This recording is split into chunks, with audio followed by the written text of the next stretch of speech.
Hello once again, fellow readers. Welcome again to my channel. Thank you for visiting. I am pleased to say that I'm back in my office library today. I was not able to film here last week because my teenage son was screaming through his Xbox and I couldn't hear myself think, so I was relegated to the living room. But I am pleased to be back in my normal space. So this week I have chosen a theme, and the theme, as you can tell from the title, is mysteries. I wasn't sure what to go for with mysteries because it's such a wide genre and there are so many recommendations. I didn't really want to know too much about the novels that I wanted to, that I was interested in reading. So I kind of took two at random. One was a recommendation that I had only come across once. It hasn't really popped up that much, so I thought, right, okay, we'll try this one. And then another that has been mentioned several times and is not a new novel. So I went in blind with these two novels, and I'm pleased to say that I did. So let's crack on. The first book that I read was The Unmaking of June Farrow by Adrienne Young.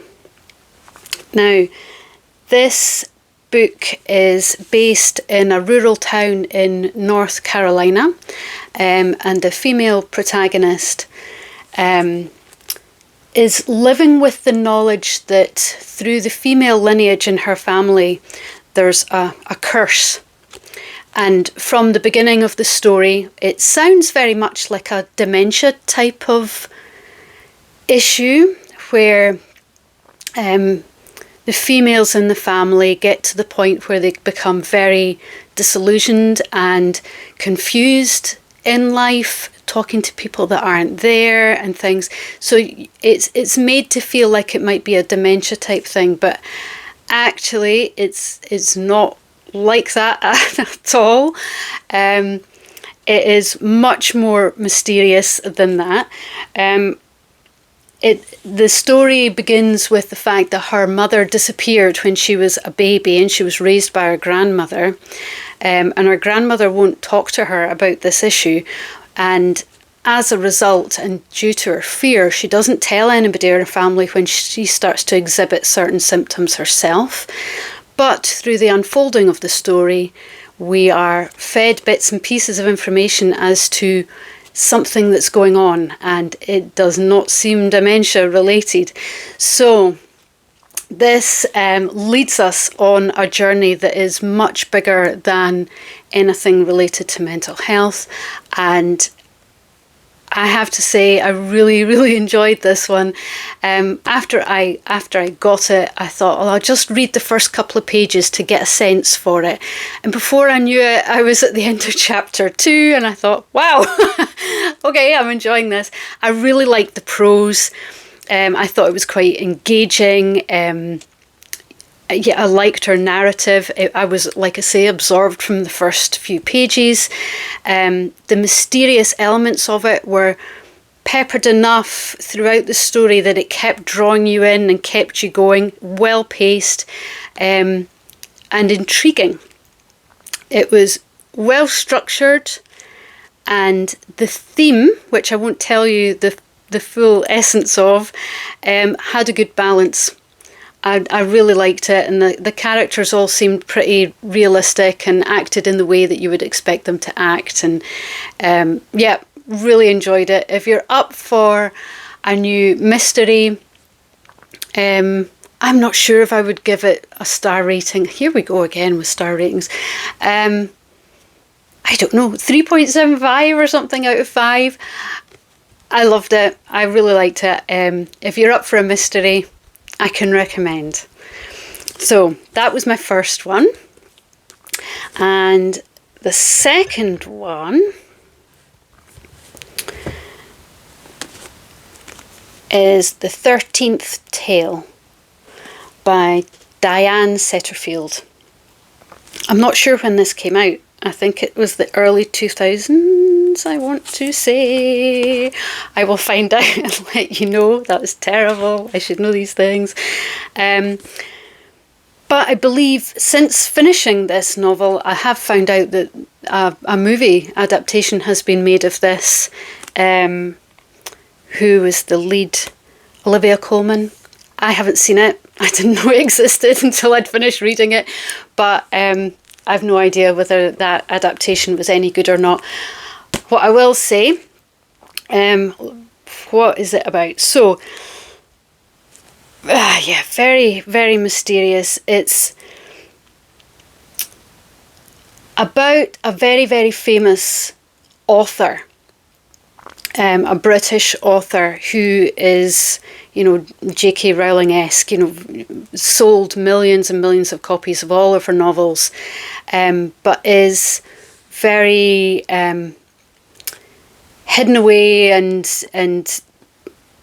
somewhat jaded by life, I think. She keeps herself to herself, and in some instances has lied about her upbringing and her past, when journalists have come to her with queries and interviewed her. And she eventually, towards the end of her life, reaches out to our main protagonist, Margaret, who is the daughter of a bookseller. And I think she had written a small biography of long since dead people from the past. And this author had reached out to her to say that she wanted a biography written by her of her life.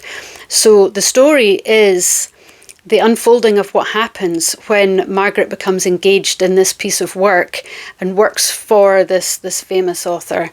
And it is the unfolding of the secret of her untold youth and what happened in her childhood and her upbringing. Have to say, I absolutely adored this woman's prose. It was amazing. I am jealous that there are such people that can write with such amazing command of the English language. She has this ability to be able to write a sentence that can be so descriptive that you know exactly what she means, and it sets a scene so well in your mind, but is not overly descriptive with it. It's not pages and pages long like some authors can do, where you start to get bored of, oh, the room looks like this, etc., etc. It's absolutely not like that. She is very concise and gets her point across very well. And yeah, I loved it. It was just my type of thing. The one thing I will say, if you're interested in trigger warnings, is that there are several themes that are uncovered, because this woman has a dark past and the family history has dark elements. So if you feel that you may be unsettled by certain themes, and let me tell you, this does have unsettling themes. There were a couple of times where, that was an icky thing to read about. But if you can cope with stuff like that, absolutely try it, because it is so intriguing, even through its unsettlingness. I loved it. I couldn't put it down. I can't remember how long it took me to read. 3 days or something like that. But as you can see from my little jaunt into my little stickies, there were so many quotations that I was just enamored with, that really spoke to me, that I was so impressed with her use of language. I just loved it, and it explores themes of almost abusive themes, psychology, human psychology, and the depths of human behaviour and how that would transpire and how that affects others. It's very well done, and I've thoroughly enjoyed it. Yeah, highly recommend. I would probably the unsettling parts maybe would bring me back from like being a 5-star, but we're not here to read and feel happy-go-lucky all the time. We're here reading because, one, through the joy of it and what it brings to us, but also what it can unlock within us, and wisdom and knowledge, and seeing things from others' perspectives, and the truth of, I mean, the things that are dealt with in this book absolutely happen in real life. It's just how it can be portrayed, and it helps you to understand things from certain perspectives. And I thought she did an amazing job of that. I would absolutely read another book by this author. Yeah, really enjoyed it. So if you're up for an unsettling, mysterious journey, give this one a shot. I highly recommend it. The 13th Tale by Diane Setterfield. So that was my 2 books for this week. I hope you were interested to hear about those 2 books.